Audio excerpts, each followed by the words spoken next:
Hola amigos, bienvenidos a este tiempo de la radio dedicado a la historia. Imaginad que estamos en la península ibérica, pero no ahora, sino allá por el siglo V. La gente que vivía por aquí era, para que nos entendamos, romanos de los últimos coletazos del imperio. Todos hablaban más o menos lo mismo, que era el latín. Rezaban al mismo Dios, porque el cristianismo ya se había extendido bastante, y tenían costumbres muy parecidas. Roma y el cristianismo lo habían dejado todo bastante unificado, como una apisonadora cultural. Y ojo, que aunque siempre nos pintan esta época como un bajón total, la verdad es que el siglo IV al anterior no estuvo nada mal. En plan político, económico y cultural fue un buen momento, mucho mejor que el siglo III, que ese sí que fue un verdadero desastre. Pues bien, al final de este siglo IV apareció en escena un tal Teodosio el Grande. Este era un emperador que curiosamente era de aquí, de Hispania, y que tuvo la genial idea de repartir a su muerte el Imperio Romano entre sus dos hijos, Honorio y Arcadio, uno por Occidente y otro por Oriente. Pues bien, en el año 406, cuando ya Honorio llevaba más de 10 años como emperador de Occidente, los bárbaros que estaban más allá del Rin cruzaron este sin permiso, lo que dio paso al debilitamiento del Imperio Romano de Occidente. A partir de aquí, los problemas se fueron multiplicando, hasta que este se desmorona en el año 476. Es ese año la fecha que nos ponen siempre los libros como el fin del Imperio Romano. Pero ojo, que más bien es una fecha simbólica, un número que usan los historiadores para dividir la historia en cachitos y no hacerse un lío. Porque en Oriente el imperio sigue existiendo, aún 1000 años más, hasta que los turcos otomanos se lo cargaron en el año 1453, cuando conquistaron Constantinopla.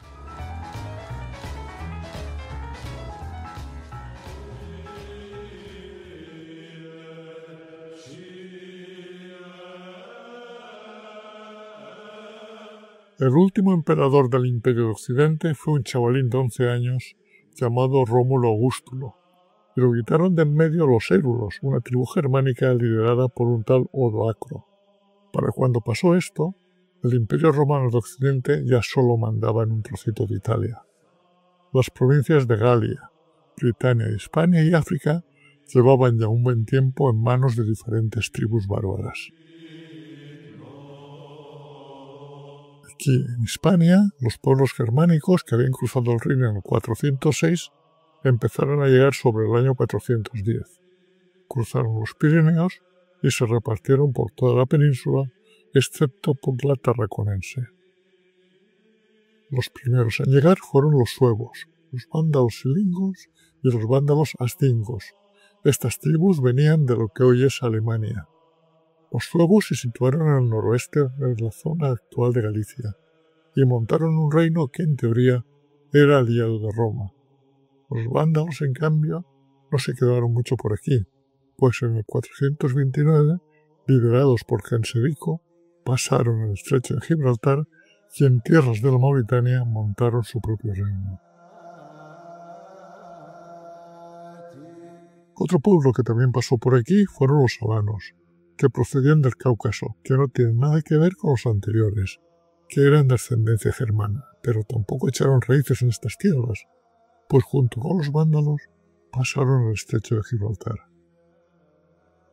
Y estos movimientos de vándalos y alanos se debieron a que el emperador Honorio en el 416 encargó a los visigodos, que era en origen un pueblo bárbaro, pero que para esas fechas ya estaba muy romanizado, que se dirigieran a Hispania para expulsar a los pueblos bárbaros que la habían ocupado, haciendo especial hincapié en recuperar el control de la Bética, que era la provincia más rica de toda la península ibérica.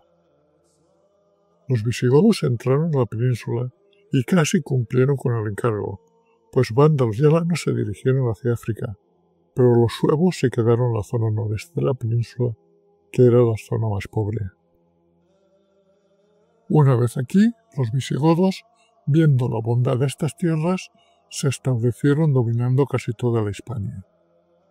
Así que, cuando Odoacro asesinó a Rómulo a Augustulo en el 476, aquí en la península ya se podía hablar de la existencia de una Hispania goda, y de esta forma empezó otra etapa de nuestra historia.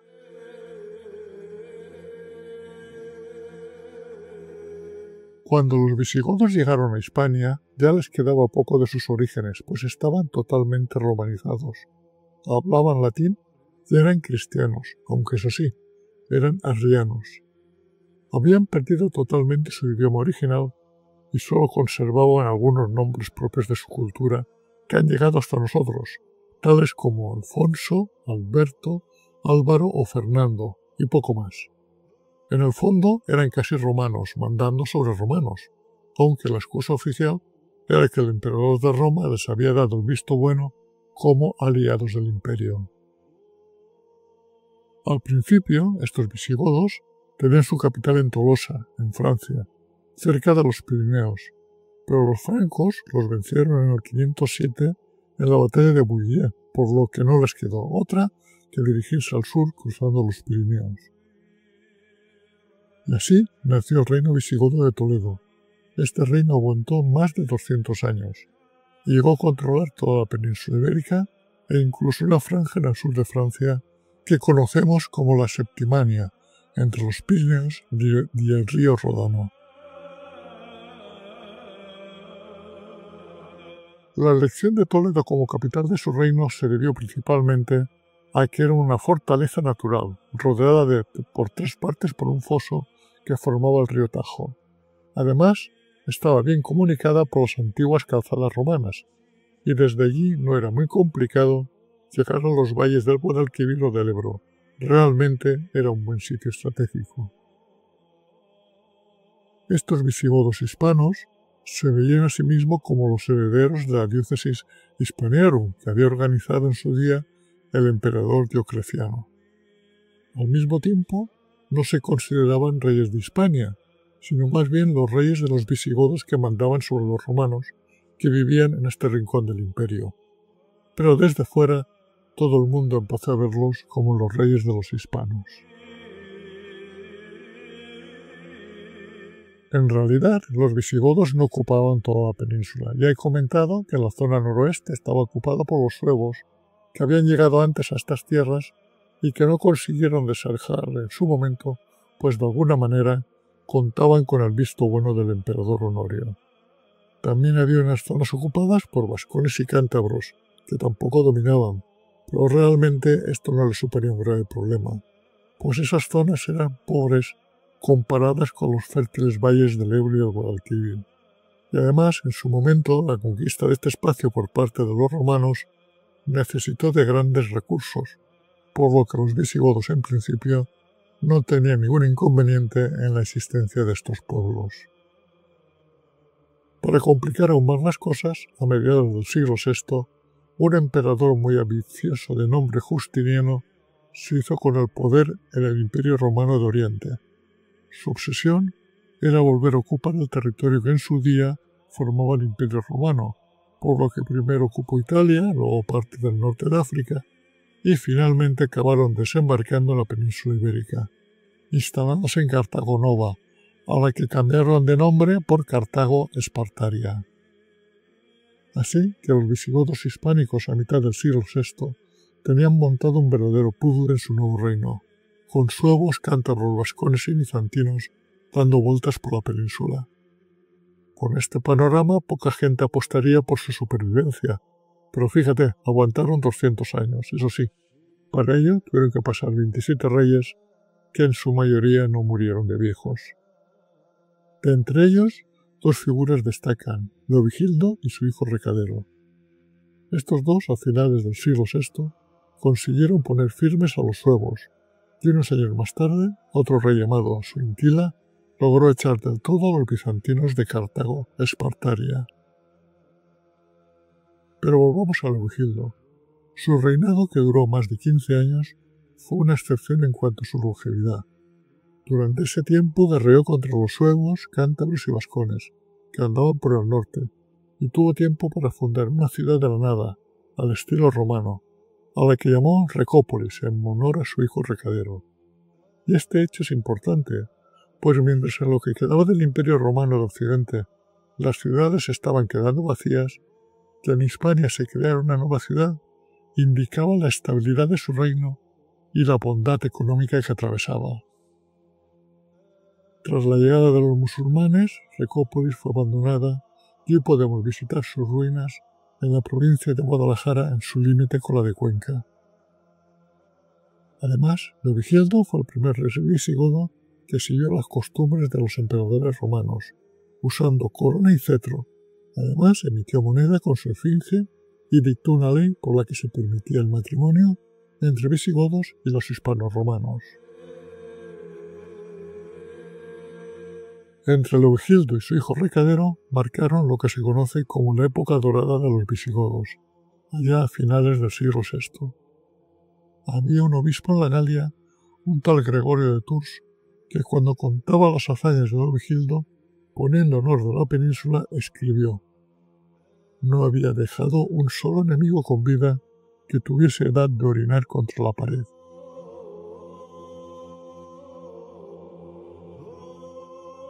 Pasaron unos años y a principios del siglo VII aparece otro personaje clave de nuestra historia, que es el arzobispo de Sevilla, Isidoro. Es curioso que este hombre, que era católico y además hispano-romana, escribiera un libro sobre la historia de los godos en Hispania, hablando bien de ellos, cuyo contenido ha llegado hasta nuestros días. Isidoro sabía que la gente de la península ibérica era hispano-romana de origen, pero para él la sociedad ya no estaba tan ligada a Roma. El futuro estaba con los visigodos, que habían sido lo bastante listos como para mantener el idioma, la cultura y con el tiempo, como veremos después, cuando Recadero se hizo católico, también cogió la religión de Roma. Ya en los últimos años de su vida, Isidoro escribió las etimologías, que era una especie de enciclopedia que recogía la mayoría del saber de la época, desde conocimientos geográficos, el cuidado de animales y hasta consejos médicos, que se convirtió en el libro de consulta favorito en toda Europa durante los siglos siguientes. Pero volvamos unos años atrás. Recadero, el hijo de Leovigildo, llegó al poder en abril del 586. Se encontró con la buena gestión de su padre, pero con el problema de la religión, pues los visigodos eran arrianos y los hispanos romanos eran católicos. Realmente, la diferencia religiosa entre ambos grupos no era mucha, y se centraba en la figura de la Santísima Trinidad, y toda ella se debía a las conclusiones del Concilio de Trento, celebrado allá por el 325. Pero el problema en la sociedad visigoda era más profundo. Unos años antes, en el 579, su hermano Hermenegildo se había rebelado contra su padre desde la Bética, muy posiblemente con el apoyo de Bizancio, y se había convertido al catolicismo. A su padre, Leovigildo, no le gustó nada la idea, así que, por esta acto de rebeldía, cogió las armas y, ipso facto, se fue contra él en una campaña bélica que finalizó con la derrota de este y su ejecución en Tarragona en el 585. Ante esta situación, para evitar más problemas y que hubiera dos iglesias cristianas separadas, con sus templos, sus curas y sus obispos distintos, la solución ideal era que ambas religiones se unificaran, y dado que la mayoría eran católicos, Recadero optó por la opción de que los visigodos se convirtieran al catolicismo. Y el primero que dio ejemplo fue el mismo que se convirtió al catolicismo en el Tercer Concilio de Toledo en el año 589, y aprovechando el mismo, prohibió de un plumazo el arrianismo en todo el reino visigodo. De esta manera, todo el reino tenía la misma religión.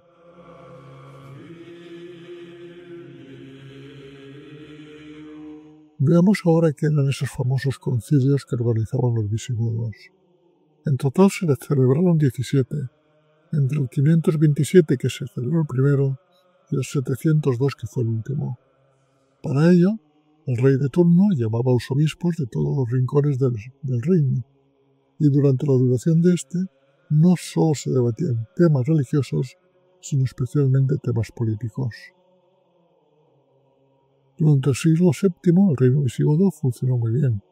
El ciclo económico era favorable, las ciudades crecían como la espuma, y hasta se atrevían a hacer sus pinitos comerciando por el Mediterráneo con sus vecinos de costa. Y justo en ese momento, cuando los visigodos se creían los amos del mundo, apareció un enemigo nuevo saliendo de las costas del norte de África.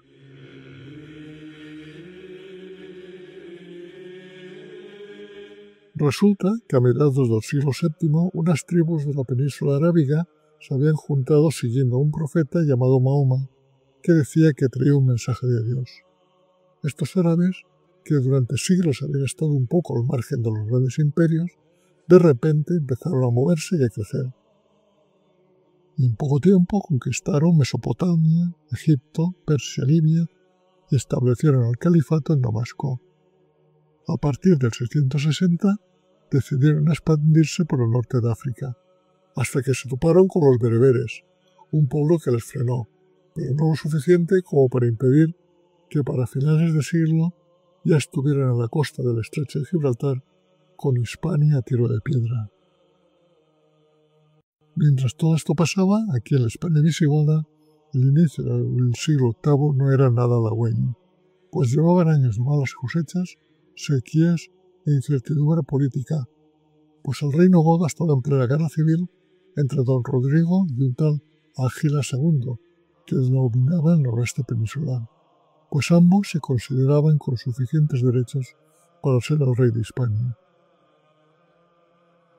Al otro lado del estrecho estaban lista para cruzarlos una tropa formada por un conjunto de guerreros mayoritariamente árabes y bereberes, que se habían subido al carro estos últimos de una incursión por la península que intuían les podrían aportar suculentos saqueos.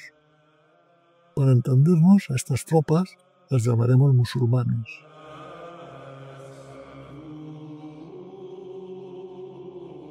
Los primeros musulmanes que cruzaron el estrecho fueron dirigidos por el berber Tariq ibn Ziyad, que se conocía la zona perfectamente, lo que sucedió en la primavera del 711. La expedición no tuvo problemas para entrar, no encontraron resistencia. Tariq montó su campamento base al lado del peñón que hoy se llama Gibraltar por él, palabra que significa la montaña de Tariq, y desde allí se dedicó a hacer incursiones y saquear los pueblos de los alrededores. Mientras tanto, el rey Rodrigo estaba a lo suyo, intentando dominar a los vascones en Pamplona, cuando le llegaron las noticias de lo que estaba pasando en la Bética.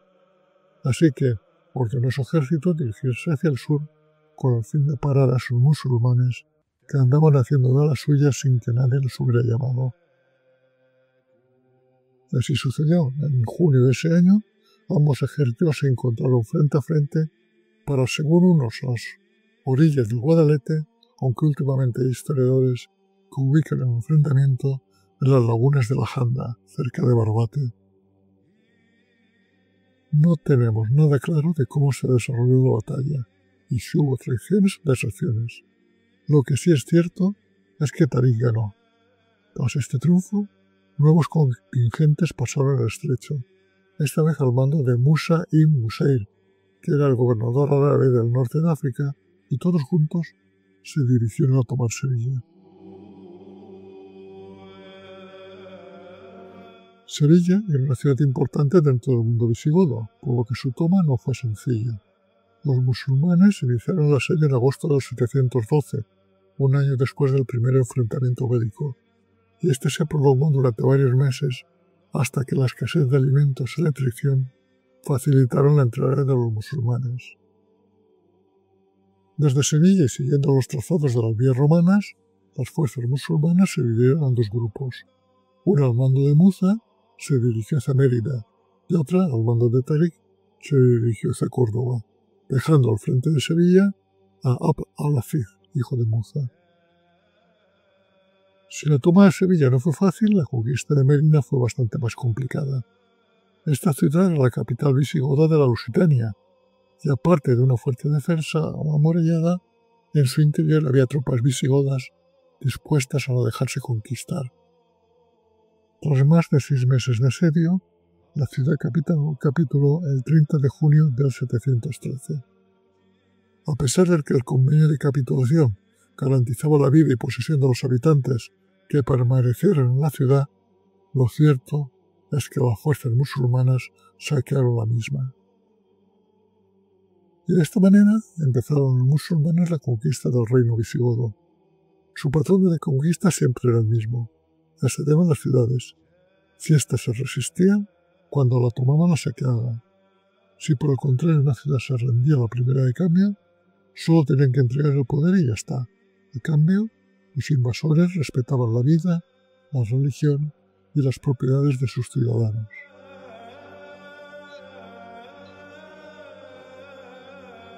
Conforme los musulmanes fueron avanzando por la península, se encontraron con la figura de los nobles godos, que dominaban amplios territorios y en los que tenían casi más prerrogativas que los propios reyes godos.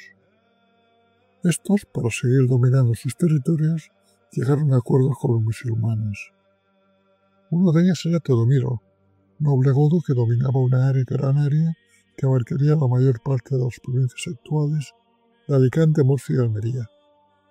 Este llegó a un acuerdo con el hijo de Musa y que ha llegado hasta nosotros, por lo que sabemos que el trato consistía en que Teodomiro entregaba 6 ciudades a los musulmanes y cada año debía abonar por cada hombre libre un impuesto consistente en una moneda de 1 dinar, 4 medidas de trigo, 4 de cebada, 4 de vinagre, 2 de miel y 1 de aceite. A cambio de todo ello, Teodomiro sigue siendo el señor de todo, dominando sus propiedades y manteniendo su religión. Otro acuerdo fue el que se consiguió con el conde Casio, que dominaba gran parte del Valle del Ebro. De este acuerdo sabemos que este conde sí asumió la religión musulmana y sus descendientes eran conocidos como los Banu Qasi, que significa los hijos de Casio. A finales del 713, Musa fue llamado a Damasco por el califa, a donde partió acompañado del berber Tarik y con varios nobles godos como prisioneros y parte del tesoro visigodo conseguido, dejando a su hijo en Hispania al frente del ejército. Cuando la expedición llegó a Damasco, al califa que lo había llamado había muerto, y el nuevo le acusó de malversación de fondos y reparto indebido de botín, por lo que fue condenado a muerte. Posteriormente fue indultado, pero ni él ni Tarik volvieron a la península, viviendo ambos en Damasco en la más absoluta miseria. Musa fue asesinado en el 716 en una mezquita en circunstancias poco claras, y Tarik murió un par de años después. Mientras tanto, en la península, el hijo de Musa se casó con Egilona, que era la viuda del rey Rodrigo. Esto no les gustó nada a sus generales, que la acusaron de haberse hecho cristiano a escondidas por influencias de su mujer, por lo que para solucionar el problema directamente la asesinaron y pusieron en su lugar a uno de ellos, un tal Hal-Hur, que lo primero que hizo fue trasladar la capital a Córdoba, igual que en su tiempo hicieron los romanos. Los terrenos que iban conquistando los musulmanes dejaron de llamarse Hispania y ellos los rebautizaron con el nombre de Al-Ándalus. Mucho se ha discutido sobre el origen de este nombre, pero la opción que parece más fiable es que esta palabra es de origen bereber y en su lengua significa algo así como la tierra de los vándalos. Pero bueno, eso es solo una teoría.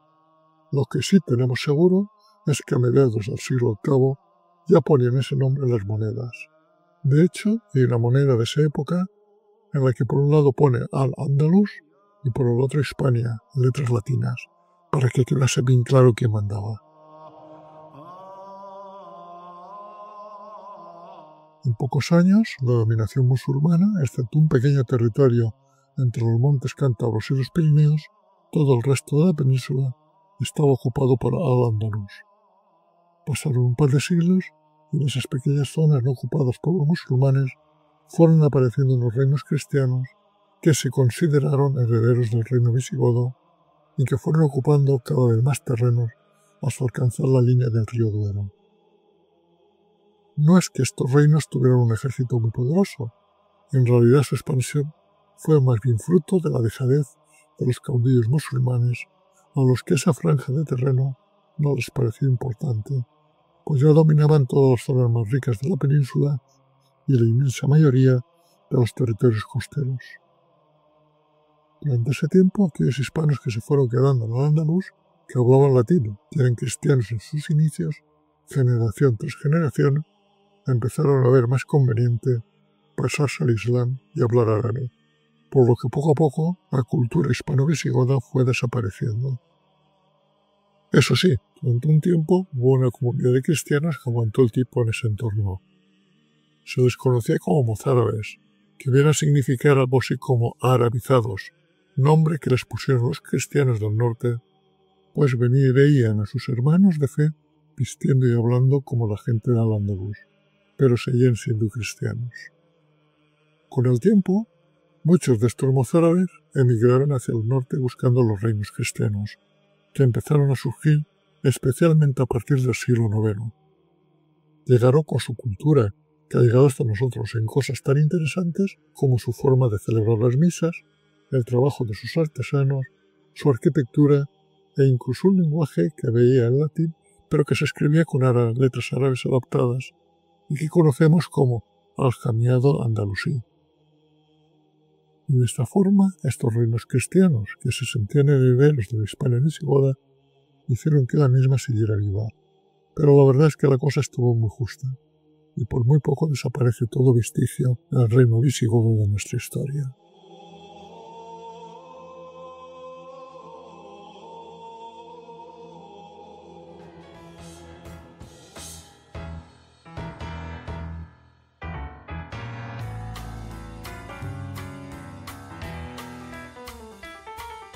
Si estás interesado en otros temas de historia, nos puedes seguir en YouTube en el canal Desde mi Retiro y en iVoox, Spotify y Google Podcast en el canal Un poco de Historia. Este proyecto radiofónico, creado desde mi retiro en la España profunda, es una realización, para bien o para mal, de José Luis García, ciudadano del mundo.